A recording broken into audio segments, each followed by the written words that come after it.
Welcome you all for the next lecture of economics. In last lecture we had discussed about the economy of Maharashtra. How does the economic development is done in Maharashtra? What is the actual position of economy in Maharashtra? And today we are going to discuss about the government initiatives. What does the government has done for the development of Maharashtra? गव्हर्नमेंटने काय पुढाकार घेतले, initiative घेतले, measures undertaken, याचा अर्थ initiative, पुढाकार काय केलंय गव्हर्नमेंटनं की ज्याच्यामुळं महाराष्ट्राचा विकास होईल. तर काही मुद्दे आपण ते डिस्कस करू. ऍक्च्युअली मध्ये हा जो सिलेबस आहे हा चर्चा करण्यासारखा सिलेबस आहे. So if you have something in your mind, if you have some doubts, if you have some additional points in your mind, because you lives in Maharashtra, so you know very well what is the better condition of Maharashtra, है ना. If you are learning the syllabus of America, it's very difficult to do comment on that particular sector because we are not related with the America. We have not went over there, or we have not experienced the actual position of that particular place, but we are living in Maharashtra. So you better understand, and more on that, you are living in a remote and village area. So that's why you can definitely know some of the additional points. If you have some additional points, please let me know about it. Are you getting my point? Are you comfortable with English? Yeah. All are okay? I will use dual language. No worry about it. So first point is, what does the initiatives have taken by government of Maharashtra? Government ने काय केले महाराष्ट्राच्या विकासासाठी? त्यामध्ये पहिला आहे distribution of quality seeds at reasonable price. So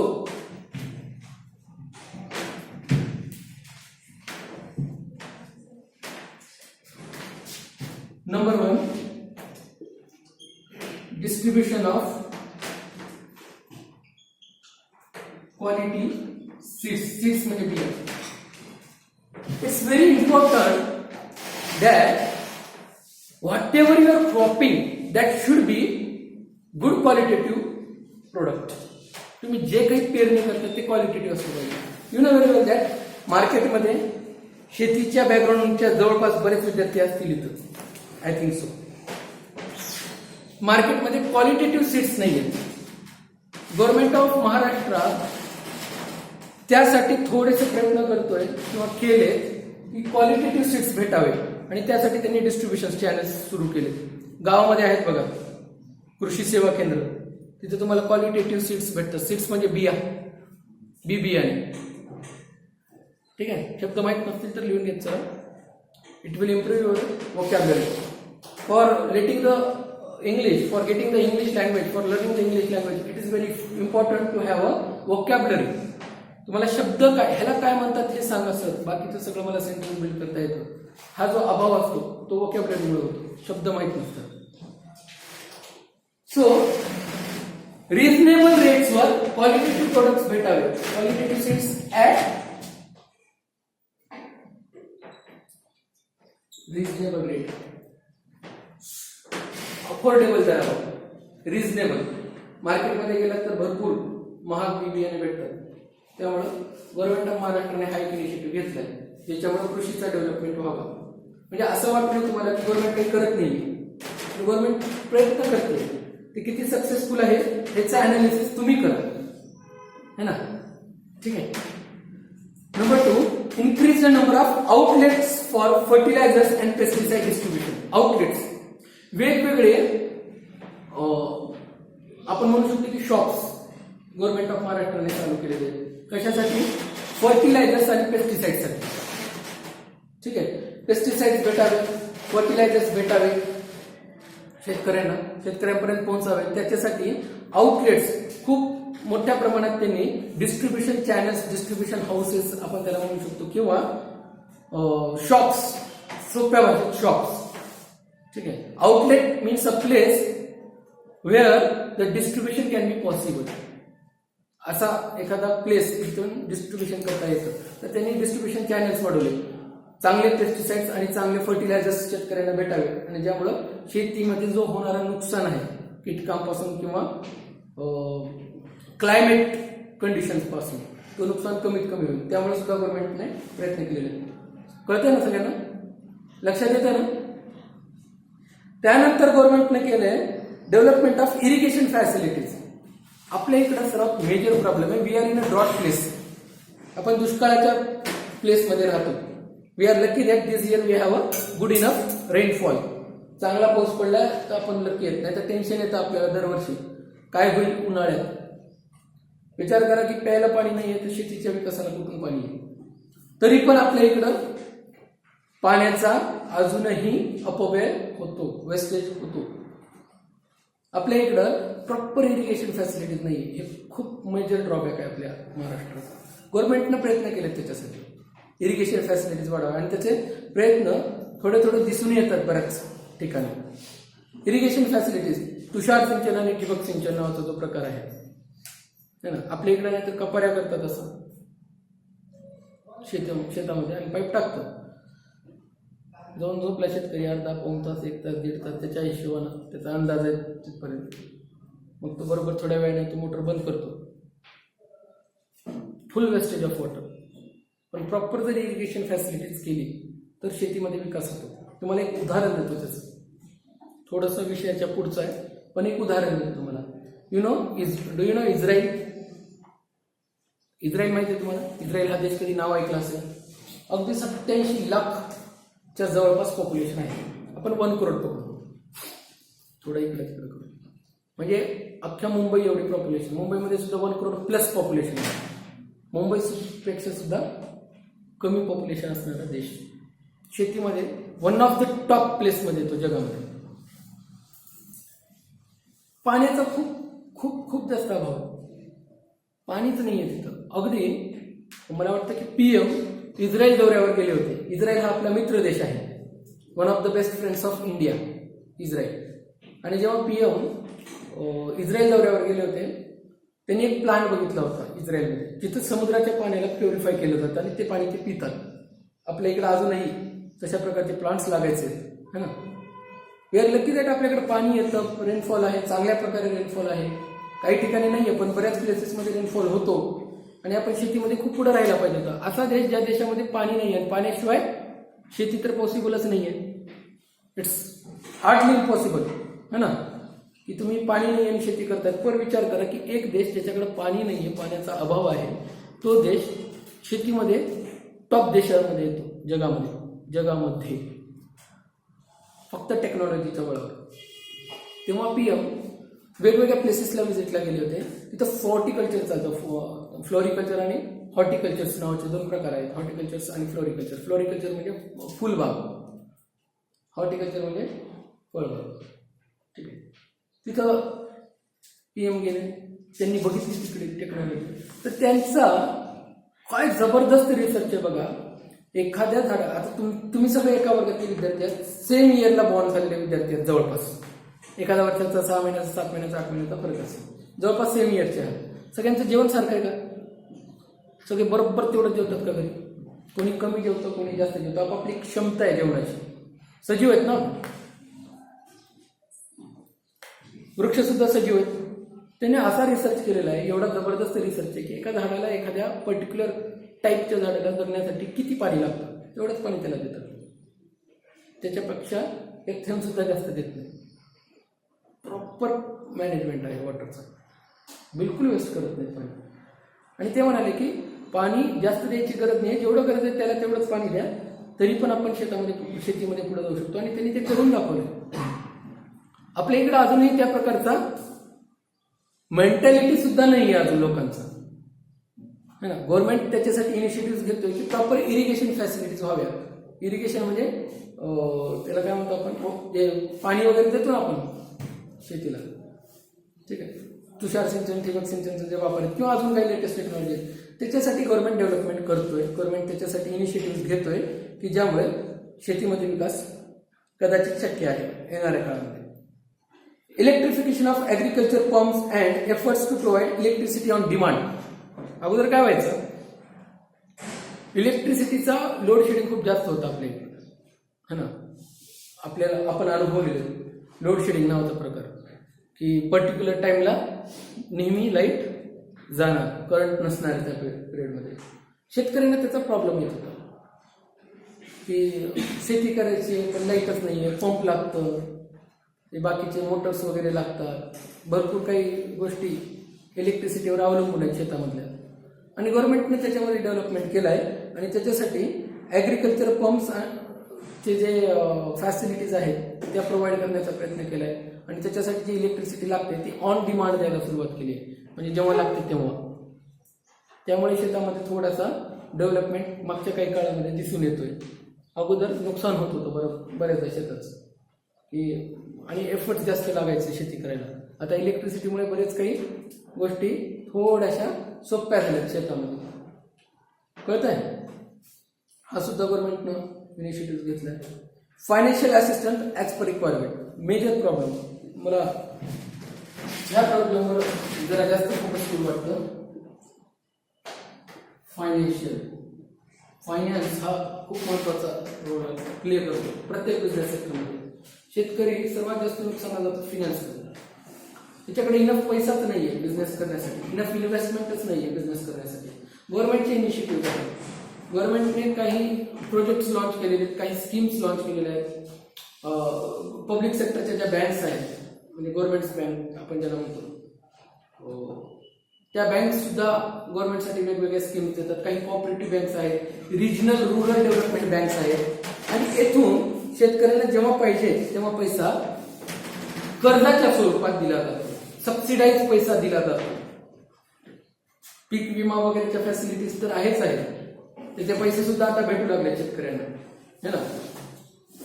तर financial requirement जी आहे शेतीची, ती सुद्धा पूर्ण करण्यासाठी गव्हर्नमेंट ऑफ महाराष्ट्र प्रयत्न करतो.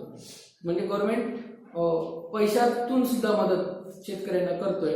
शेतकऱ्यांना फक्त त्यासाठी काय प्रोसिजर करावी लागतं जे प्रत्येक सेक्टरमध्ये आहे. त्यानंतर रिजनल रुरल डेव्हलपमेंट बँक सारख्या बँक्स गव्हर्नमेंटने, रिजनल रुरल डेव्हलपमेंट बँक्स है ना, कोऑपरेटिव्ह बँक्स आहेत, कोऑपरेटिव्ह बँक सुद्धा गव्हर्नमेंटने सुरू केलेले आहेत. त्यानंतर पब्लिक सेक्टरच्या बँक्समधून सुद्धा तुम्ही कर्ज घेऊ शकता.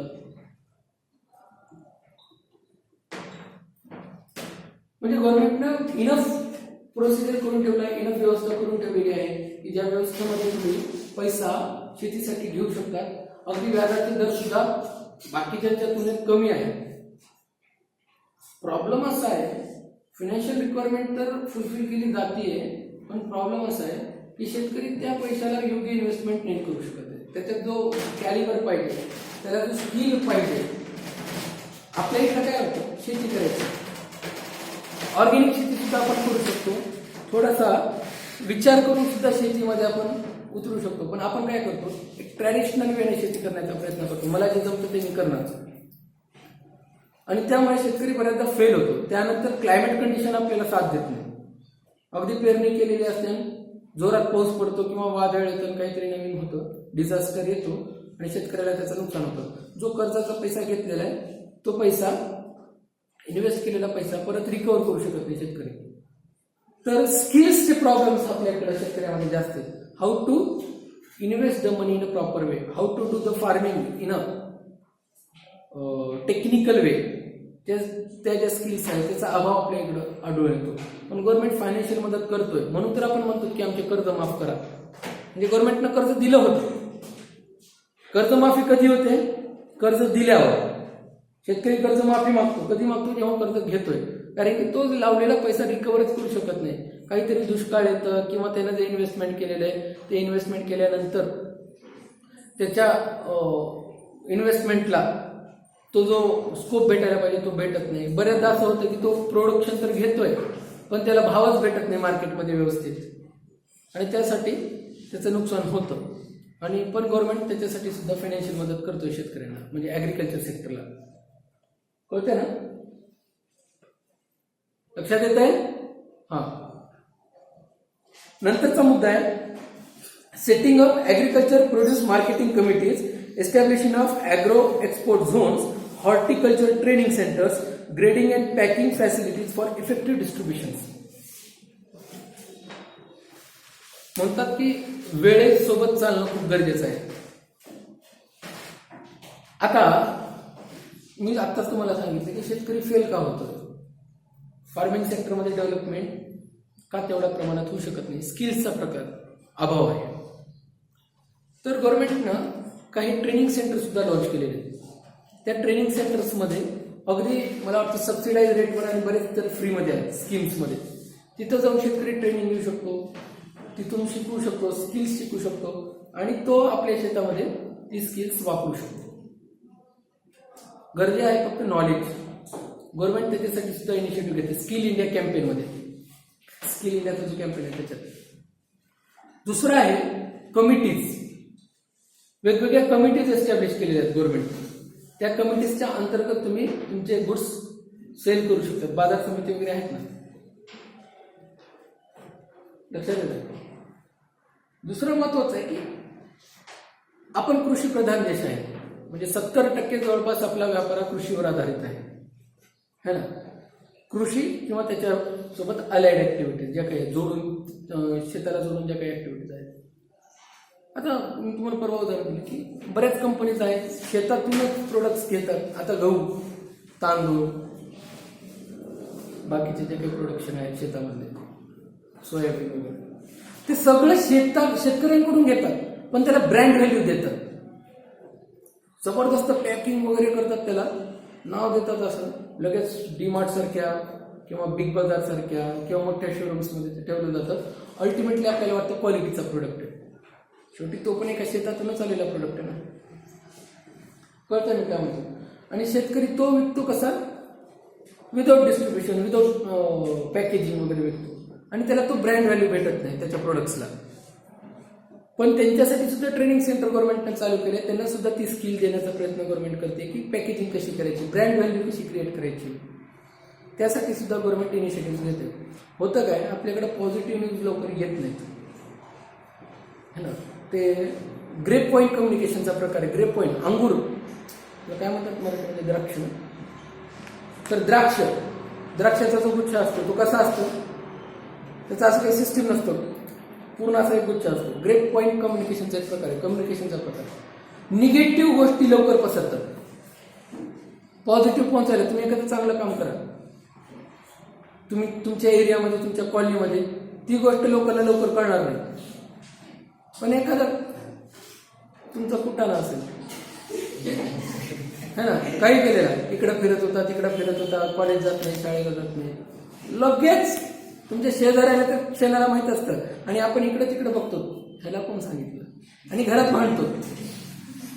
भांडतो तुम्ही सांगितलं का त्यांना म्हणून, पण त्यांनी सांगितलेलं नसतं. त्यामुळं असं बऱ्याचदा होतं की निगेटिव्ह गोष्टी लवकर पसरतात आणि त्या होतात, चांगल्या गोष्टी लवकर पसरत नाही. कारण की निगेटिव्ह कम्युनिकेशन हे ग्रेप पॉईंट कम्युनिकेशनचा प्रकार आहे. जसं अंगूरच्या गुच्छामध्ये ते अंगूर कुठून पण येतं, द्राक्ष कुठून पण उगवतं, है ना. तसाच निगेटिव्ह इन्फॉर्मेशन स्प्रेड व्हायला वेळ लागत नाही. अगदी एकाला सांगितलं की त्यानं 4ला सांगतं, 4चे 8 होतात, 8चे 16 होतात. चांगली गोष्ट सांग म्हणलं पोहोचत नाही, त्याला एफर्ट्स लागतात चांगली गोष्टी पोहोचवायला, है ना. त्याला एक वेळ लागतो. गव्हर्नमेंटचे सुद्धा इनिशिएटिव्ह तसेच आहेत, आपल्याला माहितीच पडत नाही. बऱ्याचदा शेतकऱ्यांना सुद्धा माहित नाही. तुम्हाला सिलेबसमध्ये का टाकलं गेलं त्याच्या मागचं एक गोष्ट आहे. परवाचंच उदाहरण बघा ना, आपल्या आजूबाजूला शेतकरी बिलसाठी जे आंदोलन चालू आहे, किमान त्याच्यामधल्या त्रुटी तुम्हाला कळायला पाहिजेत. आजच्या सिच्युएशनला त्याच्यामध्ये त्रुटी काय आहेत आणि त्याच्या चांगल्या बाजू काय आहेत, चांगलं आहे का वाईट आहे हे नंतर डिसाईड करायचं. तुम्हाला ते अंडरस्टँडच होत नाही. कळतंय ना काय म्हणतो. तर तुम्ही आता कॉमर्सचे विद्यार्थी आहेत, तुम्हाला आजूबाजूला काय घडतंय ते माहीत असणं गरजेचं आहे. आणि गव्हर्नमेंटचे इनिशिएटिव्ह सुद्धा तुम्हाला माहीत असावेत, म्हणून आपल्या सिलेबसमध्ये ते दिलेले. त्याच्यामध्ये काही त्रुटी असतील, पण at least you should know about it. At least you should go for the study of it. Then you will come to know what are the loopholes in the particular system, है ना. काय कमतरता आहे सिस्टीममध्ये, तेव्हा ती लक्षात येईल तुम्हाला. Creating awareness about agriculture information through use of mass media for making agriculture profit making business. तर गव्हर्नमेंट काय करते, थोडंसं मास मीडिया म्हणजे इलेक्ट्रॉनिक मीडिया असेल, वेगवेगळ्या प्रकारचा सोशल मीडिया असेल, न्यूजपेपर असतील, बुलेटिन्स असतील, मॅगझिन्स असतील, व्हॉट एव्हर इट इज, मास मीडियाचा वापर करून थोडासा ऍग्रिकल्चर सेक्टरकडे लोकांचा कल, त्यांचा दृष्टिकोन बदलण्याचा प्रयत्न गव्हर्नमेंट करते आणि त्यांचा प्रयत्न आहे महाराष्ट्र गव्हर्नमेंटचा की आपल्या देशामध्ये, आपल्या राज्यामध्ये शेतीचा विकास व्हावा आणि शेती ही सुजलाम सुफलाम व्हावी. त्यासाठी गव्हर्नमेंट प्रयत्न करते. मास मीडियाचा जास्त वापर करते, कम्युनिकेशन्सचा जास्त, सोशल मीडियाचा जास्त वापर करते, बिकॉज यूथ याच सोशल मीडियावर जास्त रिलाईड आहे. ठीक आहे. त्याच्यानंतर हे झालं ऍग्रिकल्चर सेक्टर. गव्हर्नमेंट इंडस्ट्रीसाठी सुद्धा काही ना काहीतरी करते. म्हणजे असं नाही की गव्हर्नमेंट फक्त एकाच सेक्टरला फोकस करते आणि एकाच सेक्टरचं करते. इंडस्ट्रीसाठी सुद्धा गव्हर्नमेंटचे काही इनिशिएटिव्ह आहेत. बघू काय आहे. तुम्हाला तर माहिती आहे महाराष्ट्र हा इंडस्ट्रीमध्ये वन ऑफ द फेवरेट स्टेटमध्ये येतो है ना. महाराष्ट्रामध्येच इकॉनॉमिक कॅपिटल आहे इंडियाची, मुंबई. महाराष्ट्रामध्येच मोठे मोठे इंडस्ट्रीज आहेत. त्यामुळे महाराष्ट्राचा डेव्हलपमेंट व्हावा यासाठी गव्हर्नमेंटचा नेहमीच प्रयत्न राहिलेला आहे इंडस्ट्रीच्या दृष्टिकोनातून. तर it was the potential to absorb excess labour from the farming sector. इंडस्ट्रीजचा सर्वात मेजर प्रॉब्लेम आहे. तुम्हाला काय वाटतं? इंडस्ट्री वाढल्याने फायदा तर होतोच, जसं आपण डिस्कस केले. नुकसान काय होतं?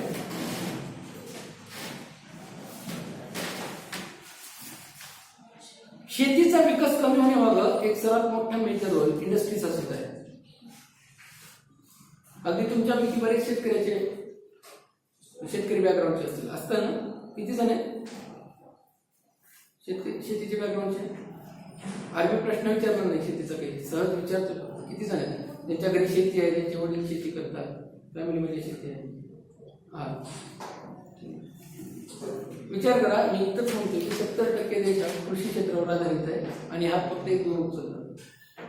का हे ट्रेंड बदललं? नक्कीच तुमच्यापैकी बऱ्याच जणांकडे शेती असेल आधी कधी, तर आज नाही. हा ट्रेंड का बदलला? त्याच्या मागचा रिझन एक आहे, तो आहे इंडस्ट्रियल डेव्हलपमेंट. इंडस्ट्री वाढल्यामुळं शेतीमधले जे लेबर्स आहेत ते इंडस्ट्रीकडे वळाले. त्यांच्या घरचे म्हणतात की आता शेतीमध्ये काही राहिलेलं नाही, तू नोकरी कर, तू जॉब कर. आणि एकीकडे इंडस्ट्रियल सेक्टर वाढतोय आणि दुसरीकडे शेतीमधला लेबर हा ऑटोमॅटिकली ट्रान्सफर होतोय इंडस्ट्रियल सेक्टरकडे. हा एक मेजर चॅलेंज आहे गव्हर्नमेंट ऑफ महाराष्ट्राला, है ना. लेबर्स हे इंडस्ट्रीकडे जास्त वळतात. का?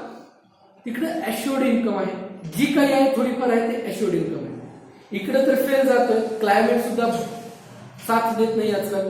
पण एक प्रॉपर मॅनेजमेंट जर असेल तर शेतीचा विकास केला जाऊ शकतो. आणि त्यामुळं इंडस्ट्रीचा एक डिसएडव्हान्टेज असा आहे, फायदे तर आहेतच आहेत पण प्रत्येक गोष्टीचे नुकसान सुद्धा होतात. It absorbs the potential farming labours. जे फार्मिंग सेक्टरचे लेबर्स आहेत, ज्यांच्यामध्ये क्षमता आहे, पोटेन्शियल, ते सुद्धा इंडस्ट्री स्वतःकडे वळून घेते. विचार करा, इंडस्ट्री आहे, इंडस्ट्री सुद्धा रॉ मटेरियल शेतीच्या कामातूनच घेते. कपडा बनवण्याची कंपनी आहे, शेवटी कॉटनचं प्रोडक्शन होईल तर कपडा बनवला जाईल.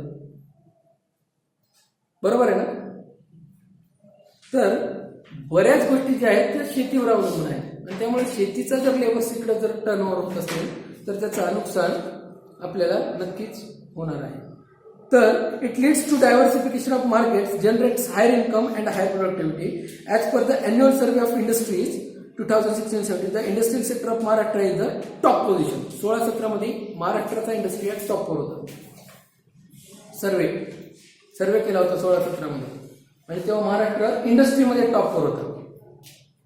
तर ऍग्रिकल्चर सेक्टरचा फायदा होतो का? त्याच्यामुळे डेव्हलपमेंट होतो का? होतो. पण जर पोटेन्शियल फार्मिंग सेक्टर्स जे लेबर्स है ना, जे क्षमता आहे ज्या लेबर्समध्ये, जे शेतीमध्ये चांगलं करू शकतात, ज्यांच्याकडे स्किल सुद्धा आहे, ते पण जर इंडस्ट्रीकडे वळत असतील तर ऑटोमॅटिकली डिग्रेडेशन होणार आहे शेतीचा, है ना. हा महाराष्ट्राचा एक मेजर चॅलेंज आहे. पण महाराष्ट्र 2016-17च्या सर्वेमध्ये टॉपवर होता इंडस्ट्रीमध्ये. म्हणजे इंडस्ट्रियलायझेशन महाराष्ट्रामध्ये फास्ट होतं as compared to farming sector. The share of industry net value added is about 18%. म्हणजे महाराष्ट्राचा 18% शेअर आहे इंडस्ट्रीचा देशामध्ये. 18% मेजर आहे, मोठा शेअर आहे महाराष्ट्राचा, 18%. ठीक आहे. आणि first choice of domestic and foreign investors. देशातील लोकांचा तर फर्स्ट चॉईस आहेच बिझनेस करण्यासाठीचा, पण फॉरेनर्सचा सुद्धा महाराष्ट्र हा फर्स्ट चॉईस आहे बिझनेस करण्यासाठी. का? इथं वेगवेगळ्या प्रकारचे व्हरायटीज ऑफ स्किल्ड लेबर सुद्धा आहे, शिकलेले लोक सुद्धा आहेत, एम्प्लॉईज सुद्धा चांगल्या प्रमाणात भेटतात, रिसोर्सेस सुद्धा महाराष्ट्रामध्ये भरपूर आहेत, नॅचरल रिसोर्सेस असतील किंवा वेगवेगळे रॉ मटेरियल असतील ते सुद्धा महाराष्ट्रामध्ये मोठ्या प्रमाणात भेटत आहेत. आणि त्यामुळं महाराष्ट्र ही फॉरेनर्सची बिझनेस करण्यासाठीची पहिली पसंत आहे. ठीक आहे, लक्षात येत आहे. आता पुढचा एक प्रकार आहे, तुम्ही कधी ऐकलं असेल तर सांगा मला. FDI ऐकलाय शब्द कधी? FDI न्यूज मध्ये किंवा पेपर्स मध्ये भारताचा FDI वाढलाय, भारताचा FDI कमी आहे, रेकॉर्ड तुटलाय. आजपर्यंत एवढा FDI कधी आला नव्हता तेवढा यावेळेस आलाय गव्हर्नमेंटला. FDI म्हणजे काय? वा, म्हणजे काय?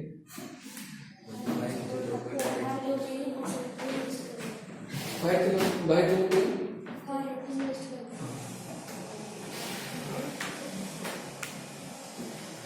दोन प्रकारे बिझनेस केले जाऊ शकतो. एक तर आता आपल्या देशाचा विचार करून सांगतो मी तुम्हाला, कुठे ना कुठेतरी एक्झाम्पल द्यावं लागेल. म्हणून आपल्या देशामध्ये बिझनेस करायचा आहे. समजा अमेरिकेचा एक बिझनेसमॅन आहे, इंग्लंडचा एक बिझनेसमॅन आहे, फ्रान्सचा एक बिझनेसमॅन आहे. त्यांना बिझनेस टाकायचा आहे भारतामध्ये. त्यांना दोन ऑप्शन अवेलेबल आहेत.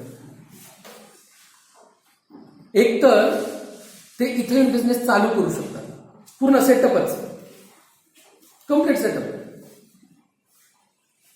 परमिशन आहे का आपल्या देशात? आहे, पण ह्याच्यामध्ये लागतं ह्यूज अमाऊंट ऑफ मनी. पैसा तर सगळीकडेच लागतो, पण ह्यूज अमाऊंट ऑफ मनी आणि रिस्क सुद्धा आहे.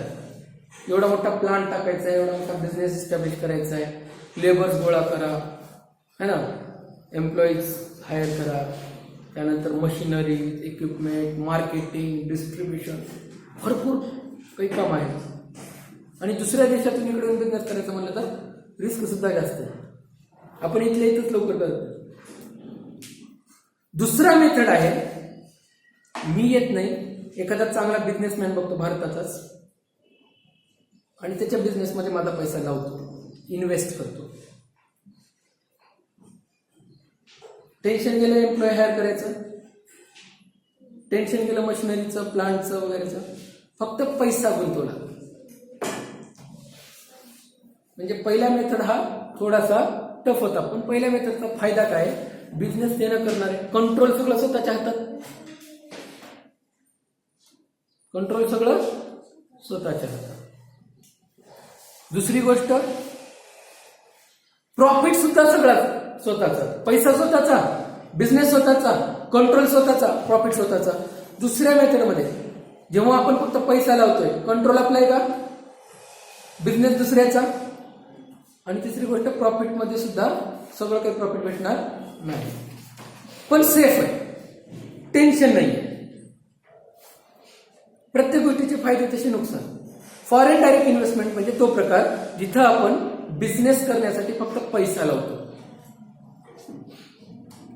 फक्त पैसा. डायरेक्ट इन्व्हेस्टमेंट, फॉरेन मधून आलेला डायरेक्ट इन्व्हेस्टमेंट, बिझनेस वगैरे स्टार्टअप केले, फक्त इन्व्हेस्टमेंट केलंय. कोणता फायद्याचा आहे तो का हा, ह्याबद्दल मी उद्या तुम्हाला सविस्तर चर्चा करेन. ठीक आहे, थँक्यू.